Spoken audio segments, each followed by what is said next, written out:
Welcome back to the channel. You can see the truck behind me. We got it pulled in the barn here. We need to do a tire rotation. We got to change the fuel filters, grease the front drive shaft, and then we're going to change the fluid in the rear differential. I would do both the front and the rear, but right now there was only enough fluid at the store to do the rear. So we'll get started on it, and in a few days when they get more in, we'll do the front. It's tough to see in here. Can't get the camera back quite far enough. That's the rear differential. If you come right back here above the exhaust, you can see the filter. And then just to give you an idea, on a short bed truck, just in front of the filter, I don't know, I probably should get a light, but that's the front of the bed right there. So the filter's right at basically the center front of the bed.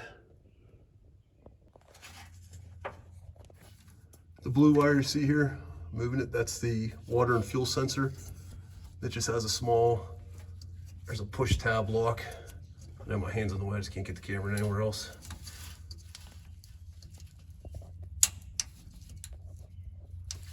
It's difficult to push the tab and pull the electrical connector out.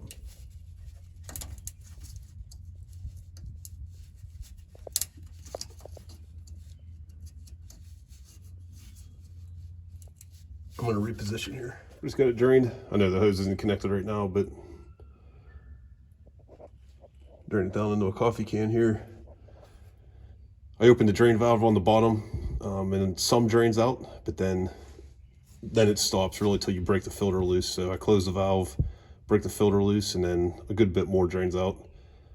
And it'll keep trickling for a long time. So I just closed it now. I'll take the filter out, and then I'll dump out what fuel is left. This is the electrical connector I was trying to show you before. Just a small, if I get the focus, you just push down that little tab and pull it out. If it wasn't so hard to get to, it'd be a lot easier, but it's just hard to get your hands up there past the fuel tank and the drive shaft. I don't remember if I covered it in my other video, but the new filter does come with a new O-ring for the water and fuel sensor, and then obviously a gasket for the filter. I always try and keep the old O-ring just in case something happens, but got a new one here, so we'll get it lubed up with some diesel fuel and get the water and fuel sensor put back in.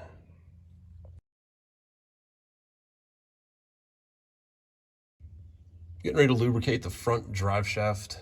I believe it's called a double cardan joint. Got a light here on. I don't know if you can see, there's a little silver cup kind of right in the center there. When I get out from under the truck, I'll show you the grease gun adapter that'll mate up to that. I'm not gonna be able to record putting the grease in just because where your hands are at, it'll block the entire thing. We got about 4, maybe 5 good pumps of grease in it.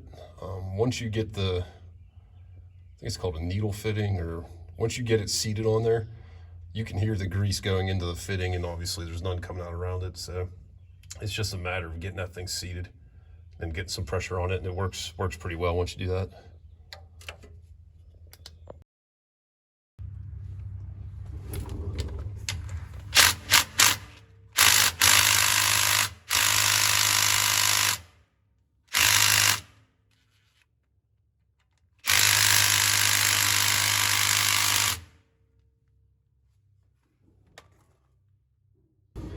My small 1/4-inch impact doesn't have enough strength to break these loose, so we'll go with the ratchet.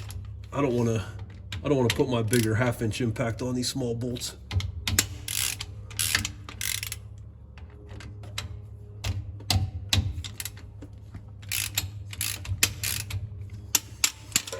See if they dab it better now. So they still got some kind of Loctite or some kind of thread locker on there.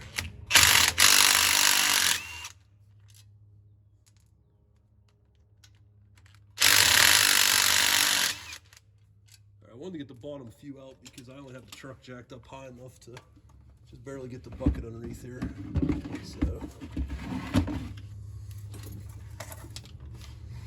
now we can get the rest.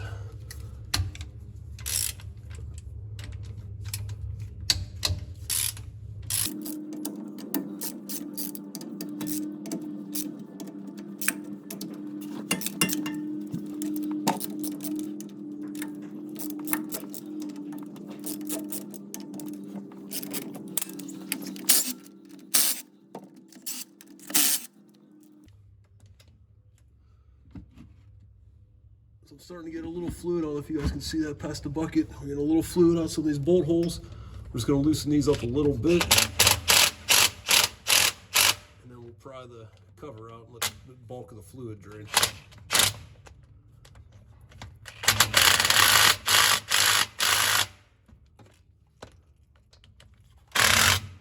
Oh, there it went. Cover opened up some.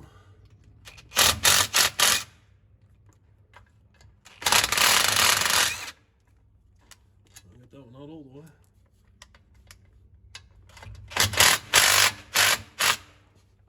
The truck has just over 50,000 miles on it, so I don't recall actually what the service schedule calls for changing this. I'd have to look that up, but I would say, without looking back and calculating exactly how many towing miles I have, I would say out of those 50,000, I'd say I'm at least 20% towing, so there's at least 10,000 towing miles, maybe more than that, but that'd be a conservative guess. So it's time to put new fluid in.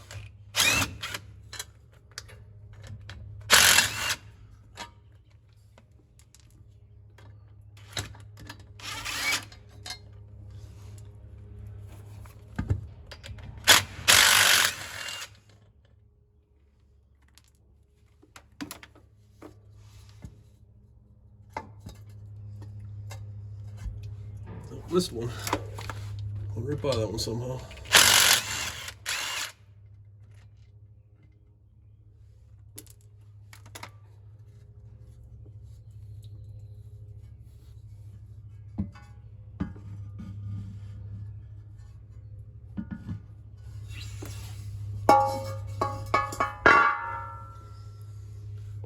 right, I'll take a look here.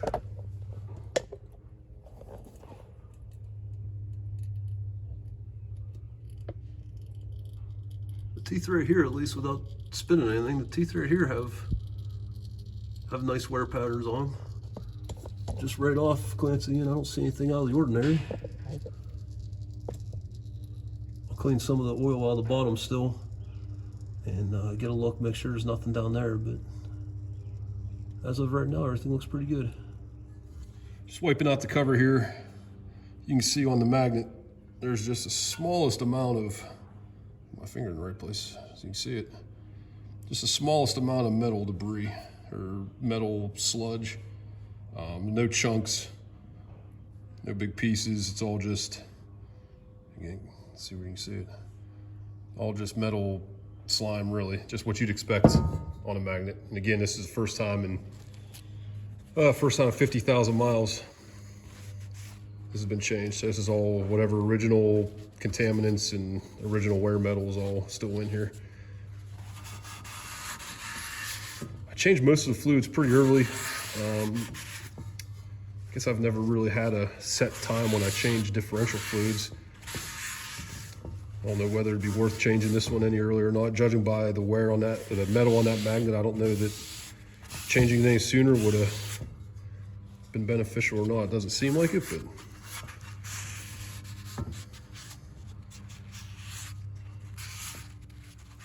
this truck doesn't do any off-roading where it goes under, gets submerged in water.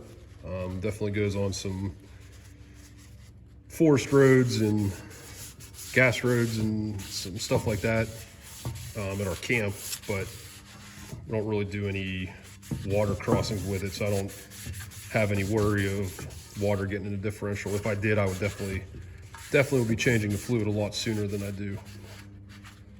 But I'll take that plug out. When I get this cover back on, I'll take that plug out, and then we'll make sure it's cleaned up really well.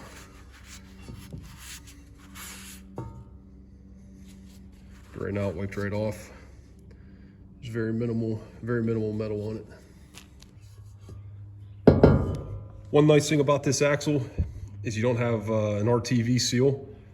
So there's no scraping RTV, anything like that. They use a reusable gasket under or behind this cover.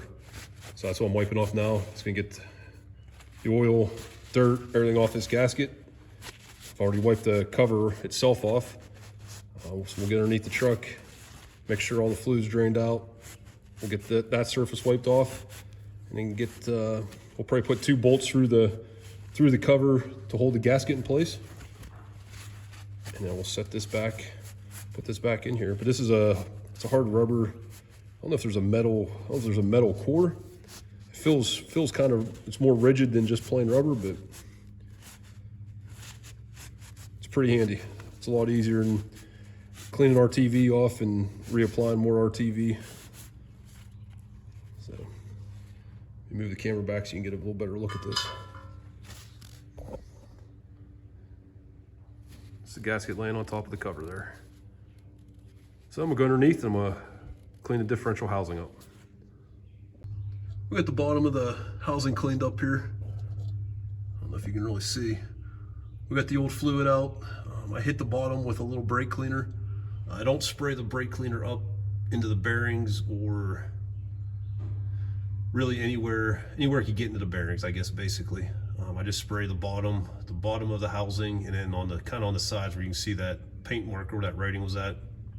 And all I'm trying to do is clean out any of that thin metal debris, what was on the magnet, any of that kind of sludge that's in the bottom, just getting that cleaned out. So get the bottom of the housing cleaned up real nice. I just wipe it out of the rag because I also don't want brake cleaner in there to dilute the fluid down. So get all that wiped out, dry. I'm just gonna wipe obviously the sealing surface of the housing needs wiped off again. We're gonna get that cleaned up, and then we're gonna put the cover back on. So I'm gonna wipe that housing off, and we'll get the camera back on here in a minute. All right, we got the gasket. I don't know if you can see that here. Got the gasket on the cover. I got 2 bolts started. I'm just gonna start those finger tight here.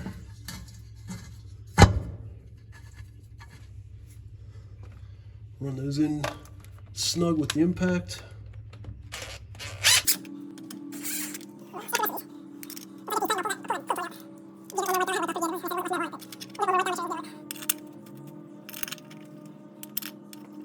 I like to start all these by hand instead of using the impact, just to make sure they don't get cross-threaded.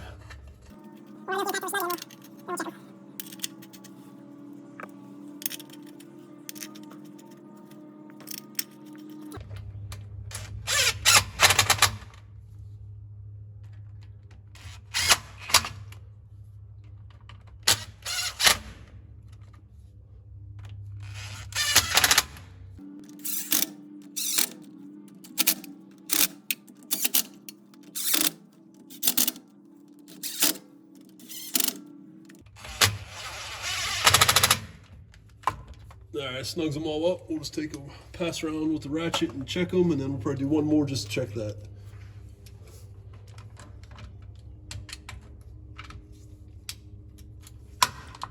I didn't tighten them very tight with the impact. I prefer to do that part by hand.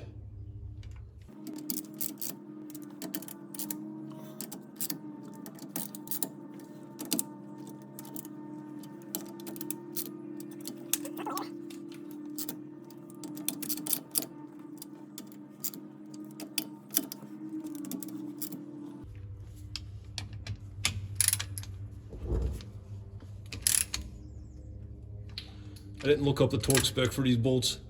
We're just gonna go by feel. They don't get much. I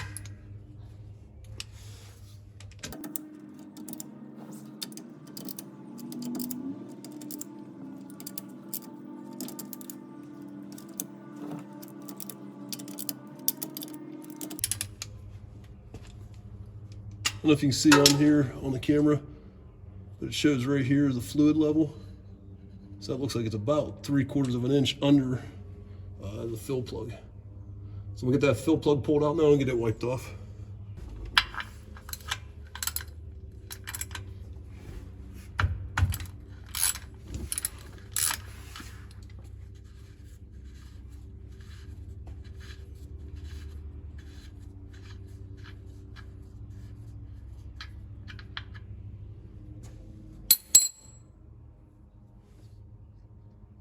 All right, it's got a little rubber washer on this also. Get that pushed back down. I'll probably put a thin coating of oil on that before I put it back in. But I'm gonna go ahead and dump oil in. I bought this Valvoline synthetic. It's the GL5 75W90 that they recommend, but it comes in these convenient bags, which is very nice for filling this as opposed to the plastic jugs that have always been around.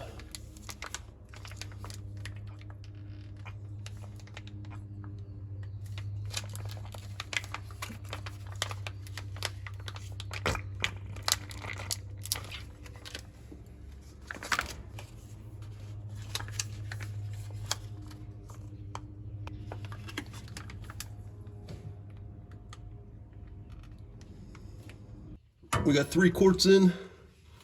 We're not going to need this whole 4th quart. We'll just squeeze some in here and we'll keep checking it. That's probably about a third maybe. It'd be nice if they had the fluid fill right to the bottom of this hole as opposed to whatever that is, half, 3/4 of an inch under, but they don't. All right, I can touch the fluid with my finger there. So I'm guessing it's probably right at the fill line, maybe right above. We'll get the plug put back in, maybe give the cover one more wipe, and we're done with this.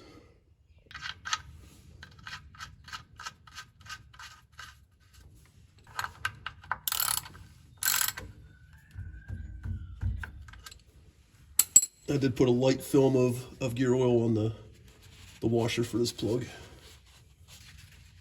So if you see a little bit squeezing out, that's what that's from.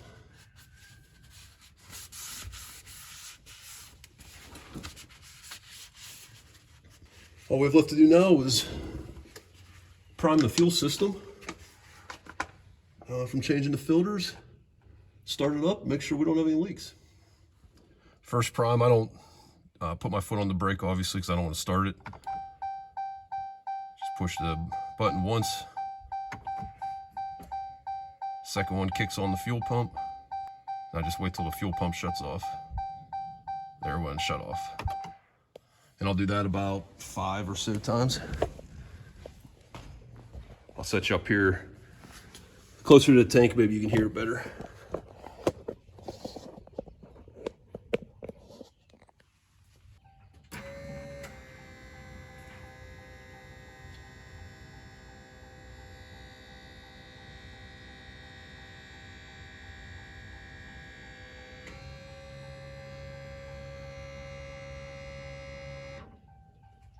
All right, we're gonna do that 3, maybe 4 more times, and then we'll start the truck up.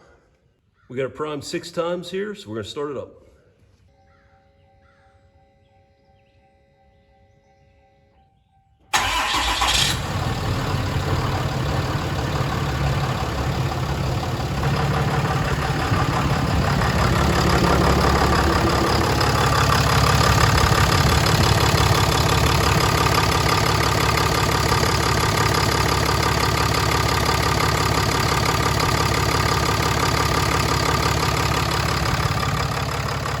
Any leaks. I'll let it run for a few minutes and check again, but started up smooth, no issues.